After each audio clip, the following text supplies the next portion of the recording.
Hey guys, we are going to do some more work today with consonant digraphs.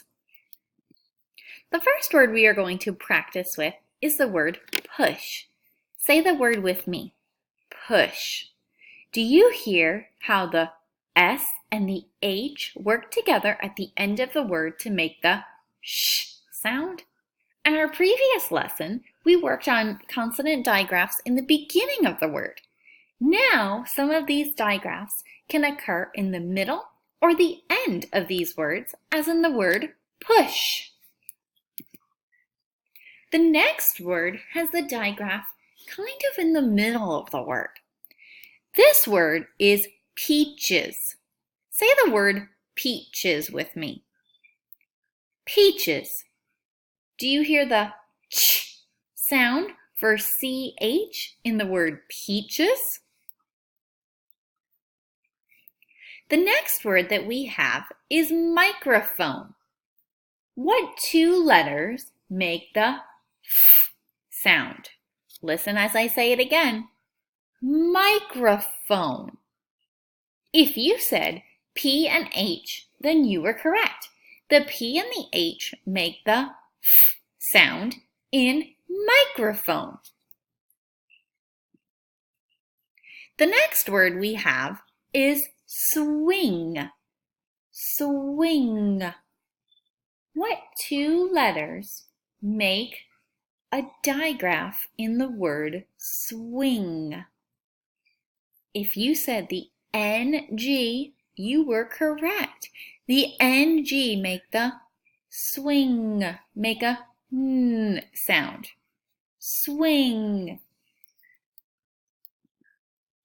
Now, I'm going to give you a little bit of a chance to practice by yourself.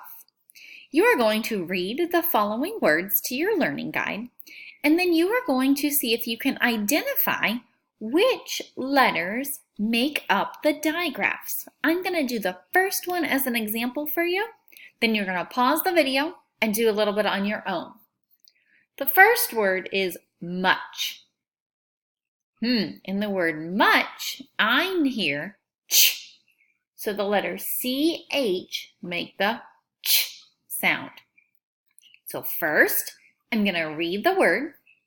Then I'm going to sound out the consonant digraph sound, ch.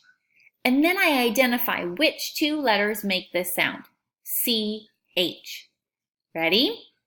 Okay, pause this video and come back after you've done the last 4 words. Here we go. How did you do? Let's check your work. The next word we have is rash. Do you hear the sh at the end of the word? The letters SH make up these blends. Sh. The next word is saxophone. A saxophone is a type of an instrument. The P and the H, just as in the word telephone that we looked at earlier, make the sound f. PH, make that f sound. Hunger is the next word with the 2 letters NG making up the sound. Hunger. And last but not least, we have the word teeth. TH makes up the f sound in the word teeth. You guys did a great job working through some of those digraphs today. You are going to work on reading a few decodable passages and then practicing a little bit more with your learning guide. Great job today, guys.